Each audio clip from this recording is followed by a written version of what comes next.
Hello friends, स्वागत है आपका आपके अपने यूट्यूब चैनल ज्ञान प्लस पर। आज हमारे साथ शिवनाथ जी हैं जो कि सीटेट और टेट दोनों परीक्षाएं पास कर चुके हैं।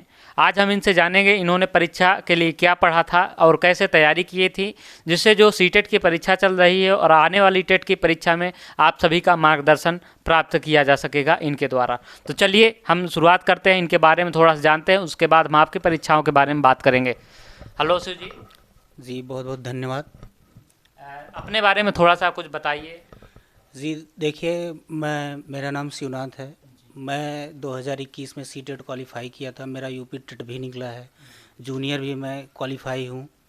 जी शिवनाथ जी, जैसा कि पता चला है कि 127 नंबर सीटेट में पास किए हैं, जो कि एक बहुत अच्छा स्कोर सीटेट में माना जाता है, क्योंकि जिस हिसाब से सीटेट का पेपर का लेवल होता है उस हिसाब से बहुत अच्छा मार्क्स होता है। वहीं टेट में भी इनके 123 नंबर हैं। इन्हों प्राइमरी और जूनियर दोनों परीक्षाएं ये पास कर चुके हैं। तो इनसे हम जानते हैं कि कैसे इन्होंने इनके द्वारा आप सुनिए कैसे इन्होंने नंबर प्राप्त किए हैं, उसके अलावा फिर किस प्रकार से इन्होंने तैयारी की, सारी चीज़ें इनसे हम जानेंगे। जी, मेरा जो स्कोर है सीटेट में 127 नंबर है और यूपी टेट में मेरा 123 है। मैंने जो सीटेट की कोई कोचिंग नहीं किया था, मैं सेल्फ स्टडी ही किया था सर। तो कितने दिनों से आप ये सेल्फ सीटेट या टेट की तैयारी कर रहे थे आप? देखिए, मैं 1 महीने से ही मतलब सीटेट की तैयारी किया था, वो भी सेल्फ स्टडी ही किया था, बाकी कोई कोचिंग नहीं की थी मैंने। अच्छा। तो मतलब आपने कौन कौन सी बुक पढ़ी थी, कुछ आप बताएंगे इसके लिए? जी देखिए, मैं मैग्रो हिल की सब्जेक्ट वाइज जो बुक आती है, मैं उसको पढ़ा था। और यूथ पब्लिकेशन की प्रैक्टिस सेट आता है, मैं उस प्रैक्टिस सेट से मैं खुद टाइम लगा के टेस्ट देता था।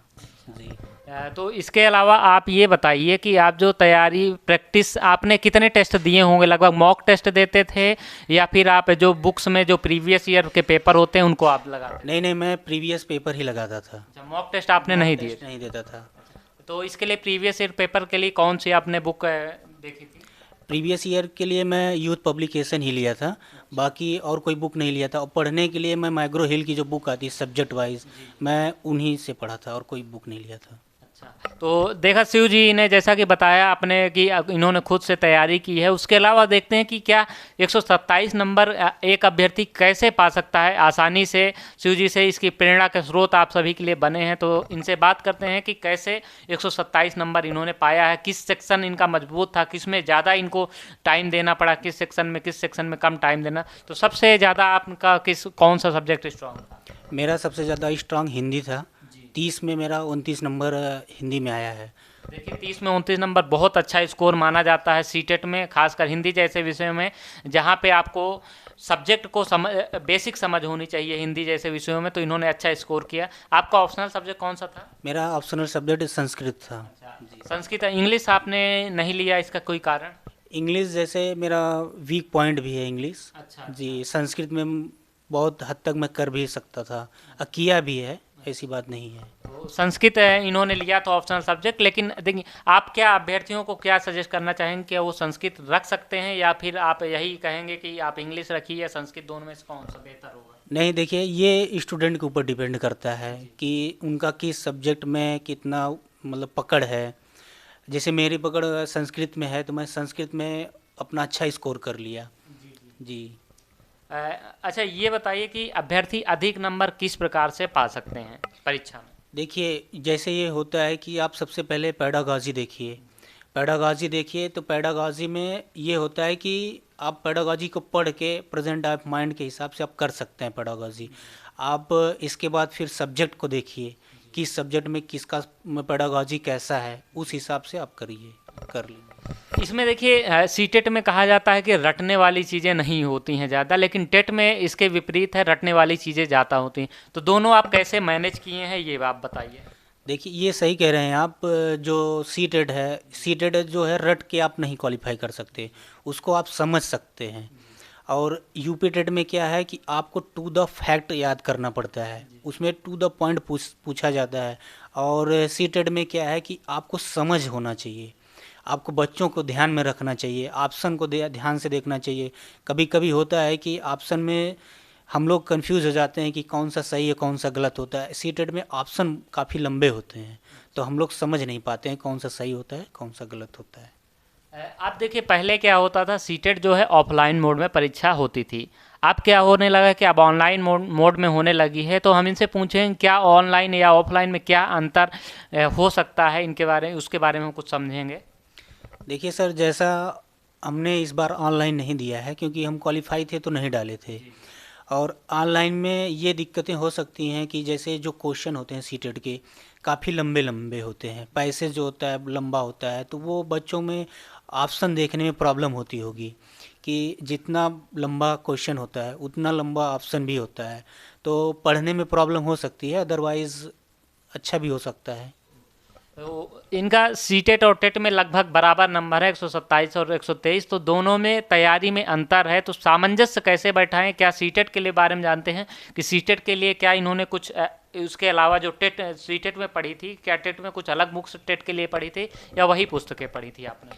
नहीं सर, देखिए सी टेट की अलग बुकें होती हैं, सिलेबस भी उसका मतलब सिलेबस तो सब सेम होता है, मगर जो क्वेश्चन पूछने का पैटर्न होता है यूपी टेट का अलग होता है, सी टेट का अलग होता है।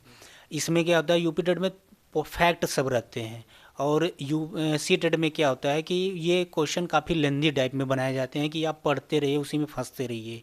जी। देखिए प्राइमरी और जूनियर आप दोनों परीक्षाएं पास कर चुके हैं, तो देखिए प्राइमरी और जूनियर में क्या अंतर होता है, इसके बारे में क्या तैयारी का क्या स्तर अंतर होता है, इनके बारे में कुछ आप क्लियर करेंगे? सर देखिए, प्राइमरी जो होता है ये 1 to 5 से क्वेश्चन उसी हिसाब से बनाया जाता है, और जो जूनियर का होता है उसमें तो पहले आपको आपका ऑप्शनल सब्जेक्ट रखना पड़ता है। आप ऑप्शनल सब्जेक्ट आपका जैसे जो ग्रेजुएशन में है उस हिसाब से आपको जूनियर का पेपर मिलता है। जैसे कि आप बताएंगे, जैसे एसएसटी होता है, साइंस होता है, इसके अलावा कुछ होता है कि बस यही दो चीज़ें? नहीं, यही 2 चीज़ें होती हैं। यही चीज़ें ऑप्शनल सब्जेक्ट में ये दो चीज़ें होती हैं। तो इन दोनों के लिए क्या स्ट्रेटजी आप कुछ बताएंगे इन दोनों के लिए कि एसएसटी कैसे तैयार किया जाए या साइंस कैसे तैयार किया जाए? आपका पहले क्या था, एसएसटी था या साइंस था? नहीं, मेरा एसएसटी था। एसएसटी। एसएसटी था। तो एसएसटी के लिए आपने क्या कुछ स्पेशल पढ़ा था? देखिए, मैं बस प्राइमरी की ही मेन फोकस किया था। जूनियर तो मैं बस 1 या 2 दिन बस यूट्यूब का ही सहारा लेके पढ़ा था, बाकी कोई बुक नहीं लिया था मैं। अच्छा। आपने कोचिंग भी, जैसा कि इन्होंने बताया, कोचिंग नहीं की थी, तो यूट्यूब का सहारा इन्होंने लिया था। कौन सा चैनल आपने देखा था, कुछ सजेस्ट करेंगे अभ्यर्थियों के लिए, अगर देखना हो कि कैसे अच्छे नंबर्स के लिए, कि थोड़ा वीडियो रिवीजन के लिए कौन सा चैनल देखा जा सकता है? देखिए, लेट्स लर्न करके हिमांशी मैम का चैनल है, मैं ज़्यादातर उन्हीं को ही देखा था, और बाकी अदरवाइज़ कोई चैनल नहीं, बाकी मैं सेल्फ स्टडी ही किया था। तो ये सेल्फ स्टडी ही किए हैं, बताए हैं। अच्छा, एक चीज़ देखिए, पेडोलॉजी में अभ्यर्थी बहुत कंफ्यूज होते हैं। ज़्यादातर लोग ये मानते हैं कि है सिंपल चीज़ें, लेकिन अभ्यर्थी उस पर नंबर गेन नहीं कर पाते हैं। ऐसा क्या कारण होता है? क्या उनको बेसिक समझ की प्रॉब्लम होती है या कुछ और? जी, जैसे देखिए पेडागोजी में ये होता है ना सर कि हम समझ नहीं पाते हैं कि वो पूछा क्या है। क्वेश्चन में कुछ और कहा रहता है, ऑप्शन में कुछ और आप हम लोग समझ लेते हैं, जबकि सेम चीज़ें वही रहती हैं, बस हम लोग समझ का डिफरेंस होता है। जी सर। तो यहाँ पे देखिए पेडोलॉजी में जैसा कि शिव जी ने बताया कि आपको बेसिक समझ रखनी है, उसमें आपको प्रैक्टिकल लाइफ नहीं, कि आप जो अपने स्टेज को नहीं सोचना है, एक बच्चे बन के अगर सोचेंगे तो आपके प्रश्न बिल्कुल सही होंगे। क्या शिव जी सही कह रहे हैं? ये सही कह रहे हैं आप। जी। जी। तो ये शिव जी ने बताया कि जैसे कि आप अपने बच्चे को उसको बना के खुद को सोचिएगा तो आपके ज़्यादा से ज़्यादा प्रश्न पेडोलॉजी से आपके सही हो पाएंगे। इसके अलावा अगर हम बात करें शिव जी से, तो कुछ प्रश्नों के बारे में देखिए, परीक्षा के समय अभ्यर्थियों के मानसिक तनाव होता है, ठीक है, तो उसको कैसे दूर किया जाए शिव जी? देखिए सर, जैसे ये होता है ना कि हम लोग एग्ज़ाम आता है तो प्रेशर में हो जाते हैं, एकदम हवा बना लेते हैं कि हाँ ये कैसे पढ़ें, ये आप जितना पढ़ें उस टाइम उतना सफिशियंट है। कोई भी एग्ज़ाम कोई हवा नहीं होता है। हम अंदर से सोच लेते हैं कि नहीं ये भी बाकी है, ये भी बाकी है, उसी में जो हम पहले की चीज़ें पढ़े रहते हैं वो भूल जाते हैं। तो हम लोगों को क्या करना चाहिए, ये सोचना चाहिए कि जो चीज़ें हम लोग पढ़ें वो सब सफिशियंट है। जी। एक चीज़ और हमने देखा है अभी तक जो है टेट और सीटेट के बारे में, कि देखिए सभी लोग मानते हैं कि इसका पेपर इजी होता है, क्वालिफाइंग होता है, 60% आपको नंबर पाने होते हैं अनरिजर्व के लिए, और 55% आपको रिजर्व कैटेगरी के लिए पाने होते हैं, ओबीसी SC ST, ठीक है। लेकिन क्या होता है कि जब इसका रिजल्ट आता है तो यहाँ पे देखने को मिलता है 30% रिजल्ट आते हैं, 33%, और जूनियर में यही जाके 15-20% तक अटक जाता है। तो इसका क्या कारण होगा, कि क्या बच्चे कहीं लापरवाही करते हैं, क्वालिफाइंग है, या फिर कुछ और, कि पेपर पेपर अभ्यर्थी जितना नहीं सोचते हैं उससे अधिक पेपर स्तर होता है क्या? आप कुछ इसके बारे में देखिए सर, जैसा ये होता है ना कि एग्ज़ाम जो सीटेट का होता है, इसको सभी बच्चे ये समझ लेते हैं कि एकदम इजी है, कि हम इसको 2 से 3 दिन में देख के कर लेंगे। लेकिन जितना समझा जाता है उतना होता नहीं है। एक नंबर का खेल होता है, जो आप अपनी कैटेगरी से बाहर भी हो सकते हैं, आप सेलेक्ट भी हो सकते हैं। जी सर। तो इसमें जैसा कि शिव जी ने बताया कि देखिए एक नंबर का खेल होता है, तो अगर आप 89 भी पाए हैं तो भी आप बाहर हैं अगर अनरिजर्व कैटेगरी में है, और इसमें 81 पाए हैं तो भी बाहर। तो एक नंबर आपको ये नहीं पता चलेगा कि आप कितना पाए हैं। 89 पाए हैं तो फेल, 90 पा गए तो पास।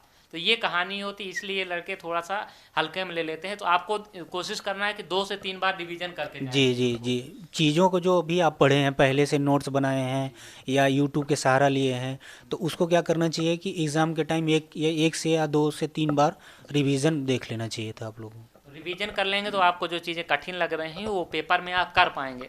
आपको लगेगा कि याद नहीं है, लेकिन आप एग्जाम में उसको आसानी से कर पाएंगे। इसके अलावा हम बात करते हैं कि सबसे पहले कौन सा सेक्शन अटेम्प्ट किया जाए जिससे कि तनाव ना आए पेपर में, तो बताइए। देखिए सीटेट में ये होता है कि आप कोई भी सब्जेक्ट उठा के कर सकते हैं। जैसे सीडीपी है, मैं क्या किया था कि सीडीपी ही सबसे पहले स्टार्ट किया था। उसमें क्या होता है कि आप एक तरफ से भी करना स्टार्ट करेंगे तब भी आपका हो जाएगा। जी सर। तो जो सब्जेक्ट आपका स्ट्रांग हो उसको आप करिए, और अगर सीडीपी जैसे इजी सब्जेक्ट हैं तो आप पहले हैं तो उसको पहले कवर करिए। हाँ, ये एक चीज़ कोशिश करिए कठिन सब्जेक्ट बाद में किए जाएं। क्यों जी जी सर। जैसे संस्कृत हो गया, इंग्लिश हो गया, जो लोग अपना ऑप्शनल रखते हैं, हो सके तो इसको बाद में करना चाहिए, क्योंकि ये जो टाइम बचा है, फिर इसमें तो ये भी नहीं है कि माइनस मार्किंग भी है, कोई नहीं रहता। आप सब क्वेश्चन अटेम्प्ट कर सकते हैं, इतना सफिशियंट टाइम रहता है। तो ये रहे शिव जी आज हमारे साथ जुड़े। सीटेट की परीक्षाओं के लिए आने वाले अभ्यर्थियों को कुछ संदेश देना चाहेंगे? शिव जी से हम बात करेंगे क्या करें, कुछ थोड़ा सा संदेश शॉर्ट में आप कुछ कहना चाहेंगे? देखिए सर, हम यही कहेंगे कि ये एग्ज़ाम यूपी टेट से तो बहुत इजी रहता है। सीटेट तो इसमें ये होता है कि बच्चों को ज़्यादा लोड नहीं लेना चाहिए, ज़्यादा तनाव नहीं लेना चाहिए। बाकी नॉर्मल माइंड एकदम होके जाके एग्ज़ाम देना चाहिए। बाकी उतना टफ नहीं होता है जितना यूपी टेट टफ होता है। जी सर। तो ये आज की रही हमारी वार्ता। लगभग आपके सारे क्वेश्चन कवर हो गए हों। शिव जी अभी सुपर टेट की तैयारी में लगे हुए हैं। उम्मीद है कि वैकेंसी अब इलेक्शन के पहले तो मुश्किल है, लेकिन इलेक्शन के बाद आएगी। तो शिव जी अभी से तैयारी में लगे हैं, तो ये टीचर निश्चित तौर पे आज नहीं कल कहीं ना कहीं सिलेक्ट होंगे। अभी केंद्रीय विद्यालयों में भी भर्ती आएगी तो इनका सिलेक्शन होना तय है। अच्छे अभ्यर्थी, अच्छा स्कोर इन्होंने किया है तो निश्चित तौर पर ये एक अच्छे अभ्यर्थी के रूप में प्रतीत होते हैं। वो शिव जी के भविष्य के लिए हम उज्जवल शुभकामनाएं इनको देते हैं। बहुत बहुत धन्यवाद। और आप सभी के लिए भी सीटेट और आने वाली सीटेट और टेट की परीक्षाओं के लिए बहुत बहुत आपको बधाई। आप अच्छे से तैयारी करिए और एक बार रिवीजन करके ज़रूर जाइएगा। धन्यवाद।